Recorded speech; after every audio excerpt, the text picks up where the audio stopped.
Bapak, Mama, saudara-saudara yang diberkati Tuhan, Salam.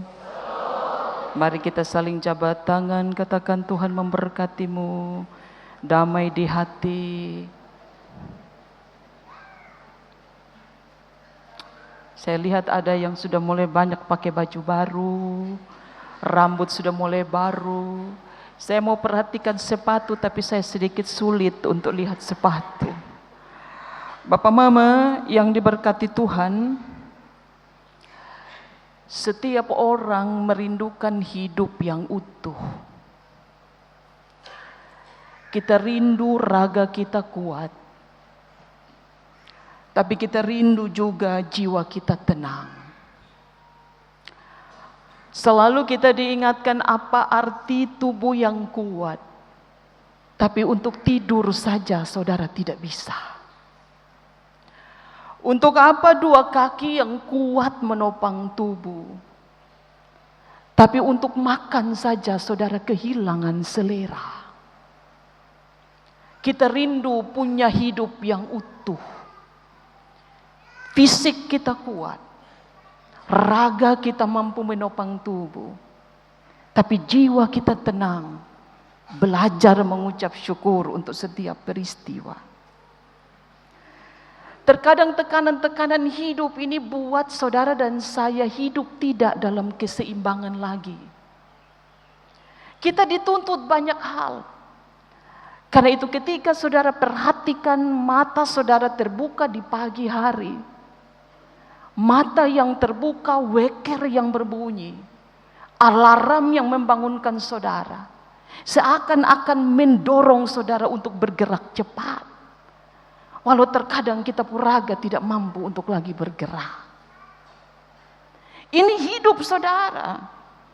Bahkan ketika saudara berhadapan dengan pertanyaan-pertanyaan sampai di penghujung tahun ini yang belum juga saudara dapati jawabannya. Hidup ini memaksa saudara untuk bergerak. Tapi hari ini saya mau ajak kita belajar bahwa ternyata dalam banyak kesaksian dalam Alkitab, ternyata Allah jauh lebih banyak berbicara bukan kepada orang-orang yang kuat.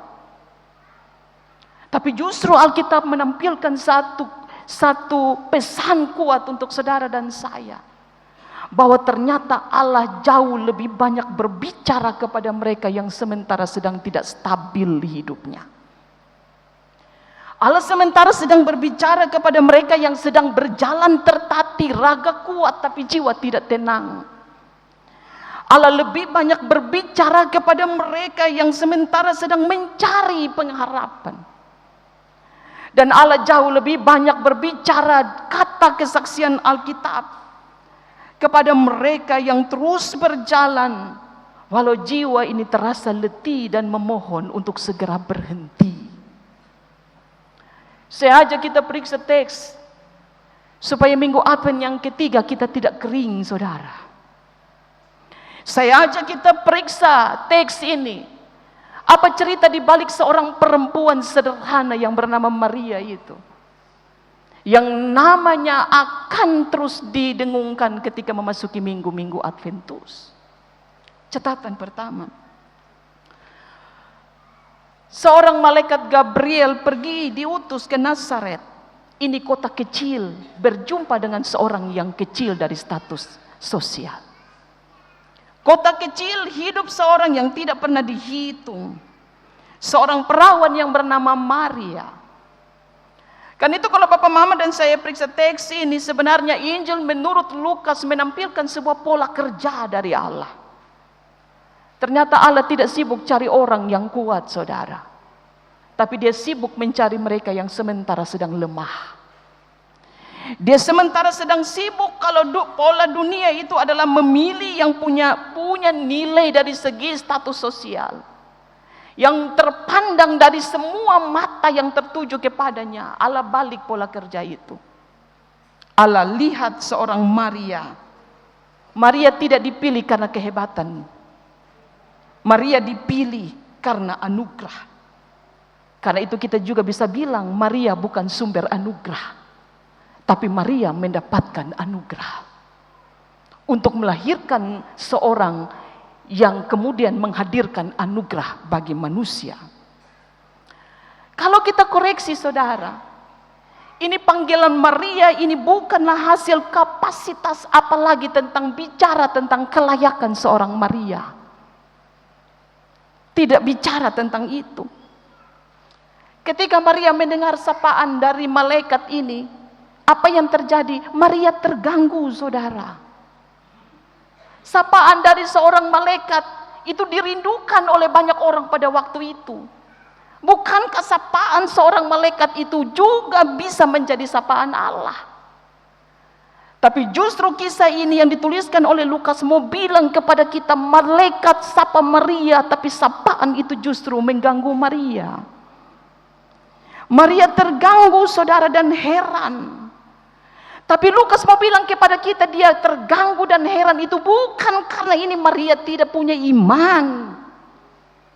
Maria ini terganggu saudara. Dia heran. Karena apa?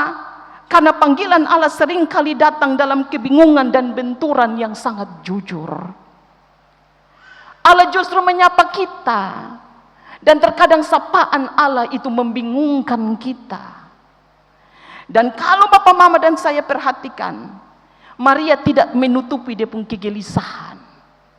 Dia tidak pura-pura kuat dan bermain drama di tengah-tengah penampakan malaikat Gabriel itu. Tapi dia jujur saudara. Dia jujur dengan kegelisahannya. Dia mengungkapkan karena Maria itu dia membiarkan dirinya mengalami sebuah proses pergumulan. Saudara dan saya periksa ini teks. Setiap panggilan dari Tuhan yang merupakan anugerah membingungkan. Tapi selalu berujung pada menenangkan. Membingungkan untuk jalan start di kilometer pertama saudara. Tapi bisa jadi juga untuk kilo-kilo kedua, puluhan kilo selanjutnya saudara bingung seperti Maria. Tapi Lukas mengungkapkan satu pesan kepada kita. Bahwa Maria diingatkan keberanian tidak muncul karena kemampuan dari manusia. Tapi ketika Allah mengaruniakan satu kekuatan yang besar kepada Maria untuk menerima itu. Dari Maria kita belajar saudara. Ternyata perjalanan iman itu bukan berarti selalu harus dimengerti dan dipahami. Karena ada dalam peristiwa-peristiwa hidup ini Bapak Mama tidak paham ini hidup. Terkadang kita tidak paham dengan kita berumah tangga sendiri. Yang kita lakukan tiap-tiap hari dengan orang-orang terkasih. Bahkan terkadang kita tidak paham dengan anak-anak kita.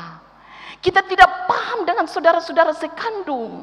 Bahkan kita tidak paham dengan tetangga-tetangga yang tinggal sekeliling dengan rumah kita. Tapi dari Maria saya mau ajak kita belajar saudara. Bahwa di tengah perjalanan iman bukan berarti selalu harus kita mampu untuk mengerti dan merasa kuat. Tapi perjalanan iman itu mau bilang kepada kita di tengah-tengah kebingungan sekalipun dan ketidakpahaman kita terhadap hidup ini, Allah tidak pernah tidak ada di sana. Yang kedua, ketika Maria berkata, bagaimana mungkin hal itu terjadi? Ia tidak sedang menolak apalagi meragukan tentang kuasa Tuhan, tidak saudara. Ini sebuah pertanyaan yang jujur dengan mengungkapkan tentang kebingungan bagaimana Allah itu bisa bekerja dengan konteks kehidupan yang tidak mungkin dianalisa oleh seorang Maria. Dia jujur saudara, dia tanya kepada Allah, dia tanya bagaimana cara Allah bekerja untuk supaya satu kehidupan itu ada dalam rahimnya tanpa sebuah hubungan biologis antara seorang perempuan dan seorang laki-laki. Pertanyaan ini lahir dari hati yang percaya. Bukan seperti seorang Zakaria yang mempertanyakan tentang kebenaran janji dalam diri istrinya Elizabeth. Dia bertanya saudara. Dia jujur. Maria hanya mencari kejelasan. Tapi dia bukan mencari bukti bahwa Allah yang datang kepadanya adalah Allah yang hidup. Maria minta kejelasan. Dia bukan minta bukti. Dia minta kejelasan. Dan Allah menghargai itu. Melalui dialog ini Allah tidak tolak. Kalau saudara dan saya baca ini narasi, Allah tidak tolak pertanyaan yang jujur. Justru dengan pertanyaan yang jujur itu Allah mengungkapkan. Allah kasih jelas kepada kita, walau penjelasan-penjelasan itu butuh waktu untuk kita paham, saudara. Allah menjelaskan itu. Bukankah saudara pengalaman selalu bilang kepada kita, pergumulan 5 tahun sekarang baru kita paham kenapa 5 tahun itu berat untuk dilewati. Karena Allah selalu memberikan penjelasan itu dalam ruang dan waktu yang bukan menurut permohonan dan permintaan kita. Kita baru mengerti itu Bapak Mama ketika sudah lewat. Untuk hari ini Bapak Mama baru mengalaminya. Bapak Mama tidak akan paham. Maria pun juga demikian, saudara. Dia tidak paham. Dan Allah kemudian membuka dan menjelaskan jalannya, walau semuanya itu tidak dengan sempurna dipahami oleh seorang Maria, apalagi Yusuf tunangannya. Berita dari malaikat ini sebenarnya itu jawaban panjang Nabi Maleaki. Minggu lalu kita bicara tentang Maleaki yang bicara terakhir di zaman perjanjian lama. Lalu Allah diam 400 tahun, saudara. Dari Nabi Maleaki tidak ada lagi nabi-nabi yang muncul. Lalu kemudian tiba-tiba dibuka dengan sebuah narasi Matius pasal 1 tentang silsilah kelahiran Yesus Kristus. Ketika orang Israel pulang dari pembuangan, Allah bilang kamu tidak bisa lagi. Allah berdiam. Saya pernah berkata begini, berhadapan dengan Allah yang berkata justru jauh lebih baik daripada berhadapan dengan Allah yang memilih untuk berdiam diri ketika melihat kebobrokan saudara dan saya. Diam itu selalu dipahami puncak kemarahan seseorang. Orang yang marah dia tidak lagi berkata-kata, capek dia, saudara. Orang yang marah itu tidak perlu lagi kemudian dia menghimpunkan massa untuk mengungkapkan kemarahan dia. Tapi ketika dia memilih diam 1000 bahasa, maka berhati-hati. Karena itulah puncak kemarahan yang tidak lagi bisa diungkapkan dengan kata-kata, bahkan dengan bahasa tubuh. Allah berkata itu dalam diamnya. Dan diam itu kemudian 400 tahun tidak ada cerita sejarah apa-apa tentang Israel. Lalu tiba muncullah seorang malaikat dan datang, dan hari ini Minggu Advent ketika kita baca kesaksian itu. Setelah Bapak Mama berapa tahun? 400 tahun. Allah tidak kasih dia punya suara untuk mengungkapkan isi hati. Sebagai bukti kekecewaan besar dia terhadap orang-orang Israel. Tapi dengan berita Gabriel, Allah yang tadinya diam memilih bicara lagi, saudara. Karena bagi Allah tidak bisa. Dia tidak bisa menunggu manusia yang datang dan berjumpa. Tapi manusia itu kemudian ditolong oleh Allah. Dengan apa? Kasih ini Immanuel. Sebuah berita Adventus yang mau bilang kepada kita bahwa ternyata Allah itu memilih berdiam, tapi akan ada waktu dia berkata. Dan kata-kata itu diwakili oleh seorang malaikat Gabriel. Papa Mama, saudara-saudara, sesungguhnya aku ini hamba Tuhan, jadilah padaku menurut perkataanmu. Maria tutup narasi ini. Seperti cepat sekali, saudara. Tapi seorang Maria tetap menyimpan itu dalam hatinya. Catatan Lukas kasih tahu kepada kita. Dia bilang begini, beta ini siapa Tuhan? Tapi dalam kemanusiaan Maria masih bergumul untuk memahami cara kerja Allah. Karena itu, respon Maria menunjukkan, saudara, bahwa ternyata iman sejati bukan ditandai dengan pemahaman lengkap, tapi kepasrahan diri dan kerendahan untuk belajar memahami kehendak Tuhan. Walau terkadang kita butuh banyak waktu dan tenaga untuk paham cara kerjanya Tuhan. Amin ya saudara. Catatan yang pertama untuk Advent ketiga.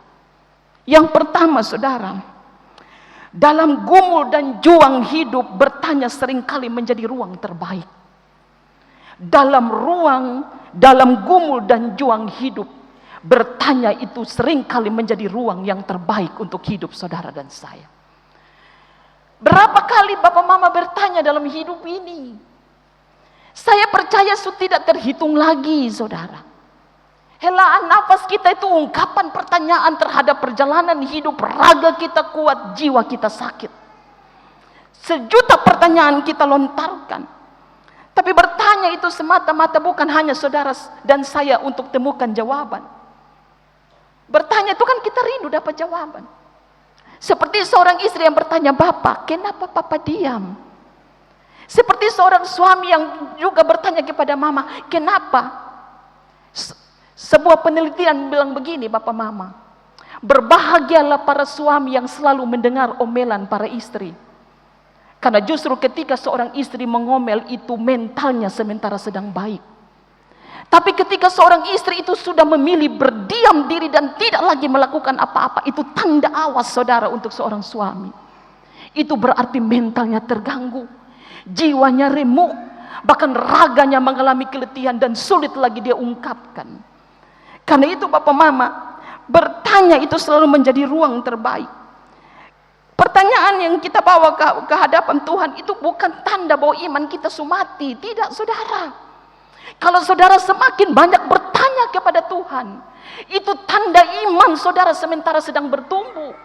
Karena iman selalu bertumbuh dengan diikuti dengan pertanyaan-pertanyaan reflektif yang pada akhirnya akan menolong kita untuk berdamai dengan kita pun hidup. Kalau saudara beriman tanpa pertanyaan, maka iman saudara itu menjadi pertanyaan. Tapi ketika iman itu saudara pupuk dengan pertanyaan-pertanyaan untuk menolong saudara memahami cara kerja Allah seperti Maria, maka pertanyaan itu adalah ruang terbaik untuk saudara bertumbuh dalam iman yang benar kepada Kristus. Saudara, Tuhan itu tidak anti terhadap pertanyaan. Kalau saudara bertanya, bertanyalah. Iman kita masih hidup. Bertanya itu tanda bahwa kita berani datang, berani buka diri, berani jujur di hadapan Tuhan. Tapi kita juga bertanya itu mengungkapkan tentang keberanian kita untuk berani berkata tentang keterbatasan saudara dan saya. Saya percaya di penghujung tahun 2025, saudara pun pertanyaan makin banyak. Yang belum bertemu dengan teman hidup bertanya, di mana Tuhan beta pun teman hidup. Amin kok tidak? Semua suami yang sementara sedang bekerja, keluarga-keluarga kita yang mungkin sementara sedang bermasalah, relasi-relasi kita dengan saudara-saudara sekandung, bahkan tetangga-tetangga setiris rumah kita. Kita bergumul dengan sejuta pertanyaan di penghujung tahun ini. Sampai di mana Tuhan? Bisa jadi ada banyak pertanyaan yang kita ulang kali. Kenapa Tuhan begini? Kenapa tidak begitu? Kenapa mereka harus begini? Bukan beta pun keluarga yang begitu. Banyak hal saudara. Pertanyaan-pertanyaan ini dengan jujur akan saudara ungkapkan. Itu cerminan dari sebuah relasi yang jujur. Relasi yang tercipta antara saudara dengan Tuhan. Relasi yang juga mengungkapkan. Karena Alkitab itu mengungkapkan cerita tentang banyak orang yang mengungkapkan pertanyaan-pertanyaan kepada Allah, termasuk Musa. Musa bertanya, beta siapa Tuhan? Itu pertanyaan. Daud bertanya kepada dia, Tuhan beta siapa? Beta hanya seorang gembala yang bermain dengan ketapel. Masa beta harus lawan itu Goliat? Beta siapa Tuhan? Seperti Yeremia yang bergumul dengan pertanyaan, beta ini siapa Tuhan? Seperti banyak lagi Samuel, banyak lagi cerita-cerita tentang para nabi yang bergumul tentang pertanyaan-pertanyaan yang jujur, yang lahir dari rasa ingin tahu kenapa hidup itu hidup mereka dipilih oleh Tuhan. Tapi saya mau bilang satu hal saudara, kalau bertanya adalah ruang terbaik untuk hidupmu, maka hati-hati dengan pertanyaan saudara. Karena cara kita bertanya itu memberikan gambaran tentang pertumbuhan, tentang kemana arah hidup saudara. Saudara boleh bertanya, tapi hati-hati tentang sebuah pertanyaan. Karena pertanyaan yang dilontarkan itu memberikan gambaran tentang siapakah saudara itu di hadapan Tuhan. Maria, dia bertanya, tapi pertanyaan itu lahir dari ketaatan, bukan lahir dari keangkuhan. Maria itu bertanya, dia bertanya dalam ketaatan, tidak menuntut penjelasan, tapi menanti kehadiran Tuhan. Bertanya yang diiringi dengan keangkuhan, dia butuh penjelasan. Orang yang bertanya dalam keangkuhan, dia butuh penjelasan, dia tidak butuh penyertaan Tuhan. Tapi orang yang bertanya dalam ketaatan, saudara, itu dia tidak butuh penjelasan. Kalaupun Tuhan kasih penjelasan, dia bersyukur. Tapi yang dia butuh adalah penyertaan Tuhan. Maria bertanya bukan menolak, tapi dia rindu, saudara, untuk mengerti. Tapi sambil dia menyerahkan, dia pun diri di hadapan Tuhan. Orang yang bertanya kepada Allah, yang diiringi dengan pemberontakan, itu berhenti pada kecurigaan dan penolakan. Orang yang bertanya tidak dengan ketaatan, apalagi dengan keangkuhan, akan berhenti kepada penolakan terhadap rencana Allah. Ini tidak terjadi pada diri Maria. Kalau sudah sampai begini, saudara, maka apalah arti ruang itu? Karena itu di Minggu Advent ini saya mau bilang kepada kita, saudara, jika masih ada waktu, bertanyalah kepada Allahmu. Jika engkau masih bergumul dengan sejuta pertanyaan, Advent ketiga mau bilang begini, saudara, bertanyalah. Selagi ruang baik itu Tuhan Allah masih beri kepada kita. Karena kita selalu bilang begini, saudara, hidup itu bukan hanya kesempatan untuk hidup, tapi hidup ini adalah kesempatan untuk mengajukan pertanyaan-pertanyaan kita kepada Tuhan. Ajukan, karena bertanya itu hak saudara. Bertanya itu hak saudara. Dan maksimalkan hak saudara untuk bertanya kepada Tuhan. Jika masih ada kesempatan, maka bertanyalah. Seluruh gumul dan juang saudara di Minggu Advent yang ketiga, di penghujung tahun ini bertanya.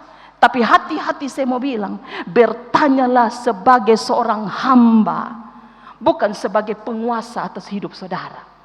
Bertanyalah sebagaimana Maria bertanya kepada Tuhan, bukan sebagai seorang penuntut yang lupa tentang siapa kita. Itu pesan pertama.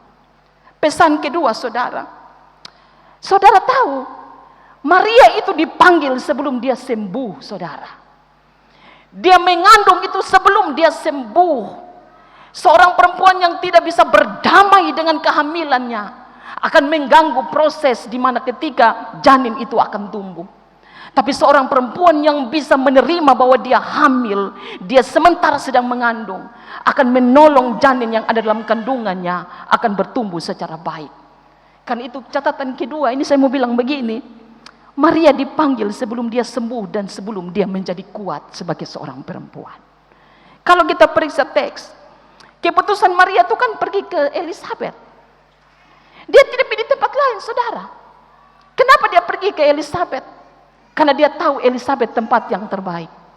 Kadang kita ketika kita ada masalah, kita datang pada orang yang tidak tepat, saudara. Masalah kita menjadi masalah karena gelapnya mata kita dalam melihat kehadiran Tuhan.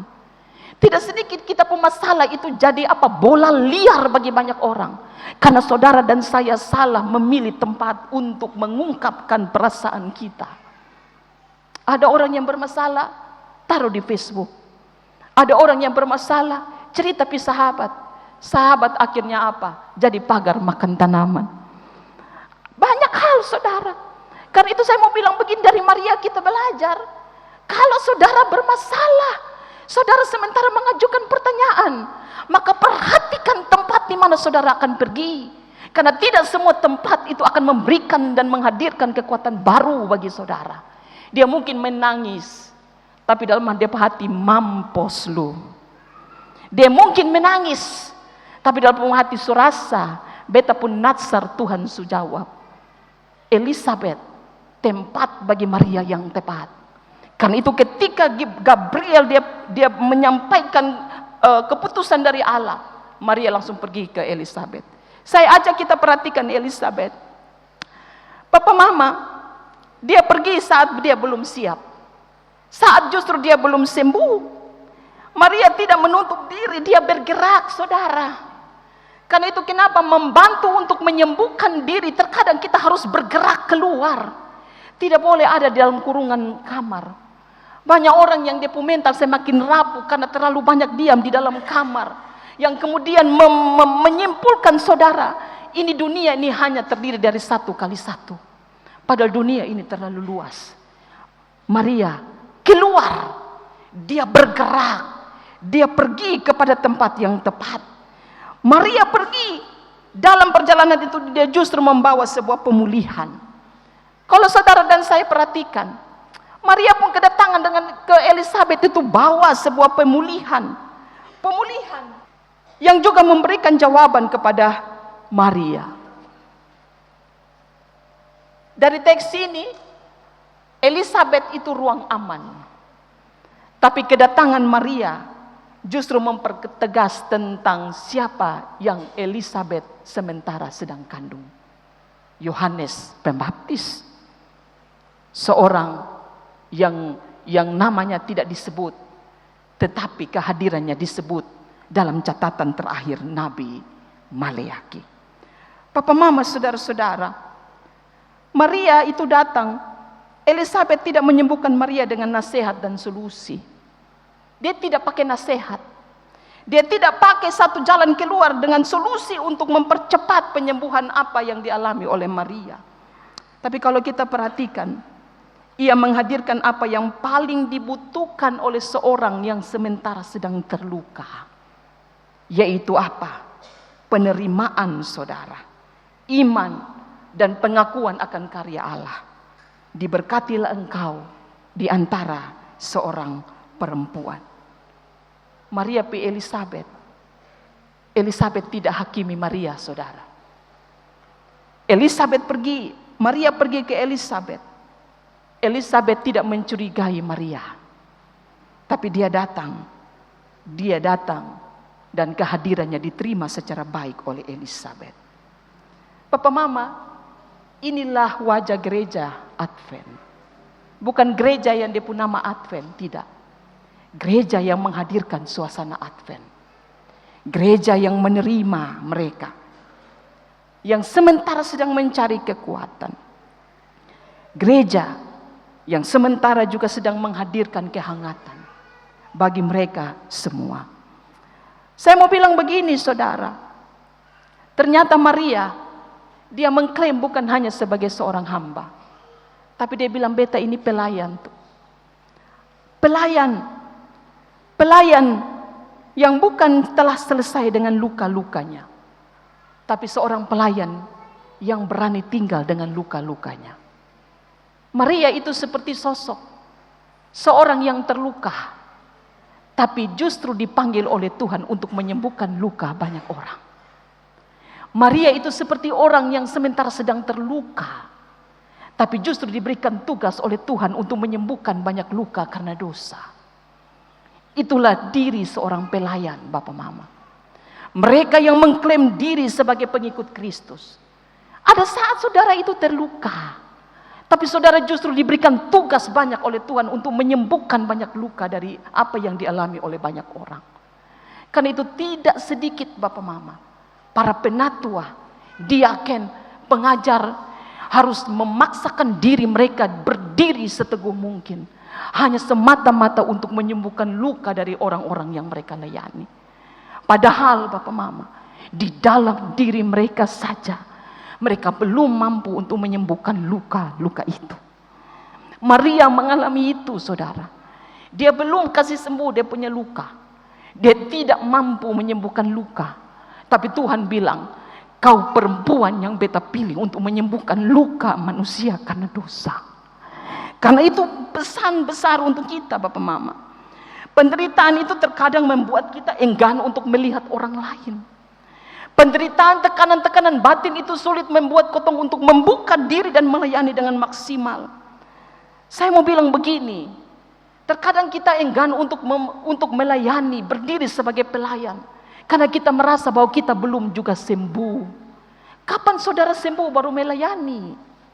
Terkadang, saya mau bilang begini, terkadang para pelayan, penatua, diaken, pengajar, terkadang kita tidak akan pernah diizinkan oleh Tuhan untuk sembuh, baru kita menyembuhkan hati jemaat. Kadang tidak. Kadang itu justru saudara itu dibuat oleh Tuhan, didorong oleh Tuhan, dipaksa oleh Tuhan untuk menyembuhkan luka hati banyak orang. Walau bisa jadi saudara sementara sedang terluka karena kata-kata jemaat. Saudara bisa jadi juga terluka karena apa? Karena suami saudara. Saudara juga bisa terluka karena siapa? Karena istri saudara. Saudara juga bisa terluka karena sahabat-sahabat, orang-orang yang saudara anggap bisa menolong saudara untuk tegak berdiri. Dari Maria kita belajar bahwa ternyata Allah sendiri datang ke dunia yang belum pulih, saudara. Advent itu kasih ingat saudara dan saya, dia datang ke dunia bukan tunggu dunia sudah pulih, tapi justru dia datang ke dunia dengan dunia yang belum pulih untuk dipulihkan karena Immanuel. Amin. Karena itu jangan pernah bermimpi tentang dunia yang pulih, saudara. Jangan pernah bermimpi tentang hati yang siap pulih. Kalaupun kita pulih, bersyukur karena Tuhan pulihkan kita. Tapi akan ada saat saudara harus bergerak. Fisik saudara didorong, jiwa saudara diarahkan untuk tetap menjadi penyembuh di tengah-tengah mereka yang terluka. Walaupun saudara juga sementara sedang terluka. Saya mau bilang begini, mereka yang dipanggil menjadi yang terluka, yang memulihkan bukan untuk menutupi luka. Kalau saudara terluka, katakan dengan jujur, saya terluka Tuhan. Tidak usah bermain drama. Ini pesan untuk para presbiter. Saya mau bilang kepada para penatua. Saya mau bilang juga kepada para diaken, kepada para pengajar. Kalau saudara terluka karena pelayanan, berkatalah kepada Tuhan, saudara terluka. Seperti siapa? Seperti Maria. Seperti Maria. Kenapa, saudara? Karena saya mau bilang begini. Semua yang terlihat kuat di depan mata saudara, itu istri saudara, itu suami saudara, itu anak-anak saudara, belum tentu dia kuat, saudara. Belum tentu dia kuat, saya mau bilang. Karena itu Advent ketiga, ruang bertanya kepada Tuhan dibuka oleh saudara. Ruang mengajukan pertanyaan-pertanyaan itu dibuka oleh Tuhan kepada saudara. Dan pakai itu saudara, karena saya mau bilang begini, akan ada saat saudara tidak diberikan oleh Tuhan untuk mengajukan pertanyaan-pertanyaan di ruang yang Tuhan kasih kepada banyak orang. Amin. Advent ini mau bilang kepada kita, kita dipanggil seperti Maria dalam ketaatan, menyambut Yesus dengan iman dan ketaatan. Kenapa? Karena Advent Tuhan mau kasih tahu, dia sapa saudara bukan menunggu saudara sudah sembuh, tidak. Tapi dia menyapa saudara dan saya. Dia datang, dia tidak pernah menunggu kita sembuh. Tapi 3 lilin hari ini kita nyalakan, 2 lilin ungu, 1 lilin pink, mau bilang, di tengah-tengah gumul dan juang kita ada sukacita, saudara. Karena Tuhan yang kita nantikan adalah Tuhan yang menolong saudara dan saya untuk tetap kuat berdiri dan menjadikan luka batin yang bisa jadi saudara sementara sedang alami menjadi tempat kelahiran harapan, bukan untuk saudara saja. Amin. Bukan untuk kita pun keluarga saja, tapi untuk semua orang yang Tuhan tempatkan di sekitar saudara dan saya. Selamat merayakan Minggu Advent dan selamat membangun sebuah diskusi dengan pertanyaan-pertanyaan di ruang terbaik yang Tuhan kasih. Tapi ingat, dengan ketaatan, bukan dengan keangkuhan. Amin.